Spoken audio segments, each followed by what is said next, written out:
Hey folks, it's Pat here. Welcome back after a long hiatus. It's time to actually fight the Battle of Guadalcanal. So now I apologize for the long break between this battle and the last one. Honestly, I hadn't really thought about the series that much until I got trapped here in my basement along with a lot of you. And so I figured it was a good time to pick it back up where we left off, especially since there's all these anniversaries going on and stuff right now, and movies and whatnot. So anyway, let's dive right in. Battle of Eastern Solomons is the first carrier battle of the Battle of Guadalcanal, which is actually a series of battles. But we're going to fight the first carrier fight down there. We're going to play as Frank Jack Fletcher, who Nemitz sent down to prevent these guys from taking Guadalcanal back. So let's set up the scenario here real quick. After Midway, the Japanese, Midway was terrible for them, but it wasn't like the end of the world because really they had accomplished just about everything they wanted to accomplish except for take Midway, or possibly Hawaii. But they got everything else that they wanted, and so after the Battle of Midway, basically the Japanese took on a strategy that was like, come at me, bro. And so the Americans had to make the next move, and so they did. And what they did was, you might recognize this map. It's from the Coral Sea map. Here's Australia. Here's New Guinea. New Zealand's way over here somewhere. But this chain of islands right here, the Solomon Islands, kind of serve as like a gate between the United States and Hawaii in particular, and Australia. And so the Japanese had, like shortly after Pearl Harbor, they sent a construction battalion down here, kind of scrape out some room in the jungle to build an airfield. They said, all right, we're going to use this airfield. We'll interdict all the shipping that goes on between Australia and the United States. And even though that didn't really matter because, the Americans were still, in a lot of cases, they were still going all the way down to like New Zealand and then over. But the Japanese didn't really know that at the time. And so the thought was, okay, well, let's throw a little roadblock in between these two things, and hopefully we can keep the Allies separate. And after Pearl Harbor, after Midway, the Japanese didn't have the naval assets that they used to, at least not in terms of carriers. They lost 4 out of Kita Butai, which basically destroyed that. But they still had the Shokaku and the Zuikaku and a whole ton of surface elements. And so when the Americans snuck down here after it was in late summer, and after Midway, the Americans had kind of argued about what are we going to do. And so most of the folks in this place here, Washington, D.C., wanted to go after the Germans. And they kind of won that fight. And they said, okay, we're going to do these things in North Africa. We're going to do these torch landings. And so that soaked up a lot of planes, a lot of ships, and most of the troops. But not everybody felt that way. And chiefly among the people who didn't feel that way were Douglas MacArthur, who was hiding out over here in Australia, and more importantly, Ernest J. King, who was the CNO, basically the head of the Navy. And he took, like, the strike at Pearl Harbor, he took that very personally. And so he wanted to strike back to the Japanese as quickly as possible.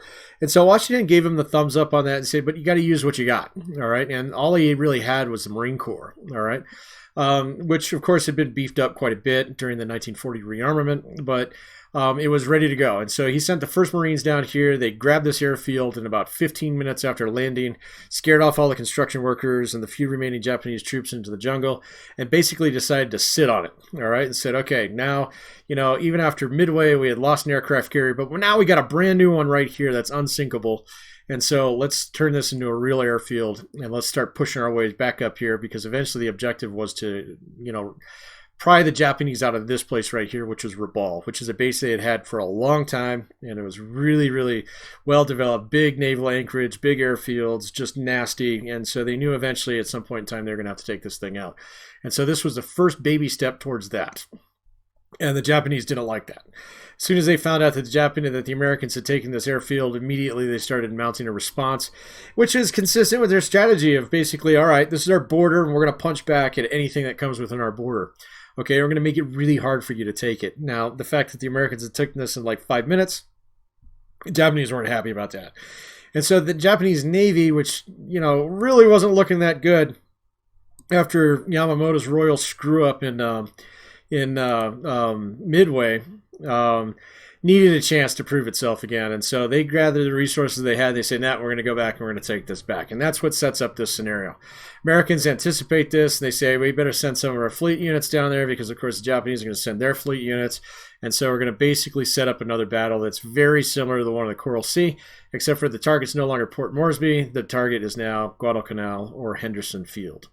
And so the Americans sent their carriers down there. Now we have 3 carrier groups. We have the Saratoga, the Enterprise, and the Wasp. And some of these are familiar. So like the Saratoga is the sister ship of the Lexington, which we saw in the Coral Sea. Very good ship. Enterprise, of course, even though we lost it at Midway, it didn't happen in real life, thankfully, because this fightiness of fighting ships in all of American history is back. And then we have this new one, the Wasp. And the Wasp was a carrier that was there. It was in service before Pearl Harbor, but it was in the Atlantic. And the Wasp was America's newest carrier, but it's a single ship class because the Wasp was basically designed under the treaty protocols of the 1930s, 1920s, and 1930s. And so even though it's got a pretty decent air group, this ship is pretty fragile, okay? So it's not very heavily constructed. So think of it as a heavyweight boxer with a glass jaw. If this guy if she takes a couple punches, we're in trouble. But she can dish it out, all right? And so hopefully we get some good service out of that ship. Noticeably, we also have these light cruisers here. So we have the San Juan, and I think we have the Atlanta, which is the classic one, sister ships here. These are light cruisers, but they pack such a heavy anti-aircraft punch. I mean, it's more so than the carriers, all right? These guys are great anti-aircraft ships. And so that kind of changed American strategy because after Midway, Americans decided, well, actually it's better if you bunch all your ships together, and that would start to cluster around ships like this. And so those are our carrier groups. What else we got in here? We got a cruiser group, which is San Francisco. Looks like we got the Salt Lake and the San Fran in a cover group right here, or an escort group. And we also have, we have a battleship. We have the North Carolina. All right. So fast battleship. So great unit. So this thing is big. It is beefy. It is well armored.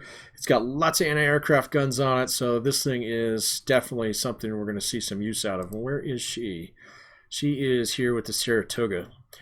All right. So those are our ships. And what's this guy down here? Looks like an oiler group. Yeah, okay. We're not going to worry about them. All right. Just let them go do their thing. They probably came in here to fuel some of these guys up. But anyway.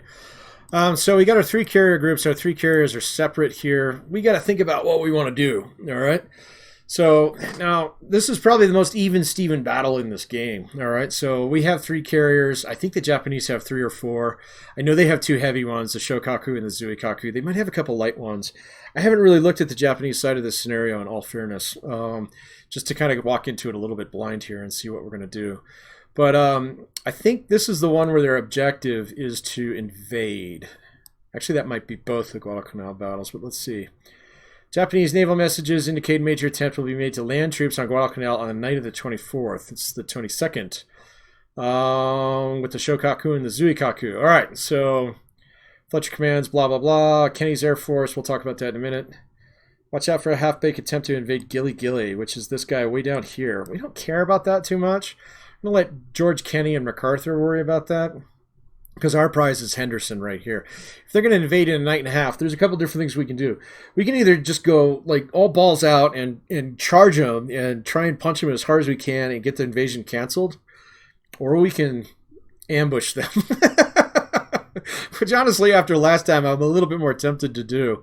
Because last time we got pretty aggressive, and that just really didn't work out. So right now we have the Saratoga group, and everybody's kind of hovering around the Saratoga, moving up in here. And we know the Japanese are going to come down from this way because that's where their major naval bases are, up there in Truk and things like that. So I think we should ambush them. All right, so we hang out and kind of loiter down around in here. Let's let them show themselves, and then let's let them beat up their air group trying to take out Henderson. Now, that's one of the things in this game that's kind of interesting. It's almost impossible to put, in fact, it might be impossible to put an air base out of business. All right? And so if we can get him to chew up his air group a little bit, trying to attack and soften up Henderson, then I think we should do that. And that means that he'll show us where his carriers are, And then maybe about noonish on the 23rd, we can make a decision about which direction we're going to go. This is a little bit more conservative than the strategy that I usually pursue. But the last 2 times I've gotten really aggressive, it hasn't worked out. So I'm going to try and learn from my lessons here a little bit. But I just can't help it, too, because I want to get in there and just blow things up.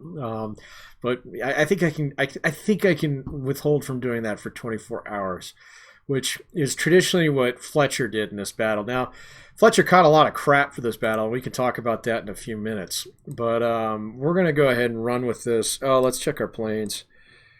Search groups. Yeah, we don't need search planes everywhere. That's good. Because search planes, the more we send out, the more that we don't have ready for strike. Actually, let's hold off on the east too, since Nimitz has got that flank covered. That'll give us a few more on strike capability, and then let's check our cap real quick. And I know my mug's in the way right here, but the squadrons are down here. So Saratoga, cap, let's throw at least 1 squadron up. And Enterprise, same thing, 1 squadron up. And then the Wasp, we'll do the same thing. We'll bunch all our carriers together so that we actually get like just a gnarly umbrella of planes. Let's see what else we got here. We got Wildcats, which suck because they limit our range. Dauntlesses, which are fine. They're pretty tough. And oh, we've got Avengers. These are really good planes. So these will last to the end of the war. And so finally we got some mid to late war planes going on here. But let's just run till dawn, and we can talk about a little bit of what's going on. So Nimitz controls Henderson here. Oh, they got a sighting already. They must have a submarine in here somewhere. Let's hope he doesn't attack us. Yeah, because he just saw a sighting right there. So he's got a coast watcher down here, or he's got a submarine, but that kind of sucks because now he knows like our starting position. That's okay. It'll be fine. Yeah, as long as I bet you that was a submarine. Just gotta be careful. If he's got subs lurking around in here, we gotta be a little bit cautious just cruising around in here. But anyway, Henderson is the key. So Guadalcanal, Henderson Field, codenamed Cactus. So Cactus has a little Air Force on it. It's got some Wildcats, some Dauntlesses, probably some Army planes. And so it's basically an aircraft carrier that he cannot sink. It's also where we know that he's going to have to show up eventually. And so I think we should try and ambush the transports and then wait and see where his carriers turn up, and then make a strategic decision about what we're going to do, what kind of strategy we're going to pursue. Right now we've got all these ships. I think everybody's on cover support. Let's change him to escort. Let's get everybody bunched up now that everybody's here. Escort, escort, escort, cover. Now we want you all on escort. And so historically, Fletcher caught a lot of crap because he kind of did this, but he kept doing it the entire time.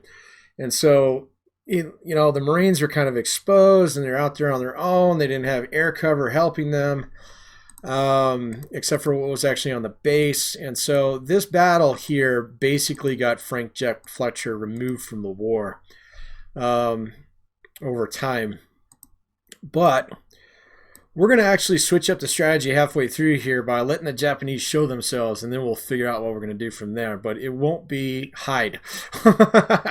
So hopefully that works a little bit better in our favor, because the Japanese, during the actual battle, they sent a lot of surface units down here. And there's our first sighting. Let's see what we got. Search plane from Henderson, spot 2 escort ships. I bet you there's more than that there. So let's just wait a little bit and see what happens here, because that would make sense. So the Japanese might stay up here and then try and just come right through here to invade. Or they might try and swing around here and try and knock us back that way. It's 9 o'clock. They're very far away, and that's if that is a carrier sighting, which you don't know just quite yet. We got to wait to see until we get some. They spotted something of us, so they know kind of where we are. And wow, there's something way out here. Let's see what that is. So this is carrier sighting report number 5. So that's probably getting a little bit more solid. And then we got another carrier group here. Now it's possible that he actually has 2 carrier groups. Why he would be running those away from each other or apart from each other is beyond me. There's another sighting. So yeah, I think it's pretty safe to say that most of the Japanese are up in here somewhere. That might be a transport group right there. Let's break. Oh, already broke. And check that out. Because that would make sense that they come in here with a surface group and kind of bunch everything together. Yeah, you know what we could do? Like historically, the one thing that made the difference for the Americans, and this was a little bit later in the battle, but we could probably pull it off a little bit earlier, was actually, you know, kept sending surface groups into here, into this area. Now, that didn't work out because the Americans weren't very good at fighting at night. But we might want to think about doing that here maybe in a couple hours. So, because if that's a transport group, we don't want them to sneak in there in the middle of the night. And actually, it'd be pretty cool if we could actually get the jump on them in the middle of the night. Here's Kenny. George Kenny, MacArthur's air chief, is over here attacking Buna with B-26 Marauders, great airplane. So, yes. Not quite as gnarly as that one, which is a B-25 Mitchell. That thing, George Kenny turned those into basically attack, you know, helicopters. So there's more like C-130 gunships, you know. They just had like cannons and machine guns all over the place, and they would come in and scream in at 25 feet and just rip airfields apart. But if we take a look at this, you know, Rabal's not quiet either. They're going to send a steady stream of attacks down here at Henderson, which I don't know why they're doing that piecemeal, but that's okay. Now Henderson, like I said, it's got some cap, as we can see right there, so hopefully we can chew up some of these air groups. I really want these carriers to send their air group down here, because that would weaken them and leave them vulnerable to a strike from us. But they'll come in here and I mean, it's smart for them to use their land-based bombers first, you know, to try and, you know, beat up Henderson pretty good. Or at least shoot down some of the planes in there. You know, because like I said, you can't really put an air base out of commission. I guess you could reduce its spot number, which is how many aircraft it can hold. But it's still going to be able to fight you, you know? I mean, it's dirt. You're going to get planes off the ground, you know? So you gotta get the bees out of the hive, so to speak. You're not worried about bashing the hive.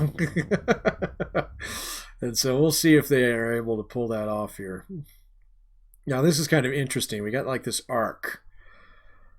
And it's 2 o'clock in the afternoon. Let's just check our sightings here. I bet you most of these sightings are pretty... There we go. We got transports, report number 9. Let's check out previous reports. Carrier, transport, carrier, transport, carrier, transport.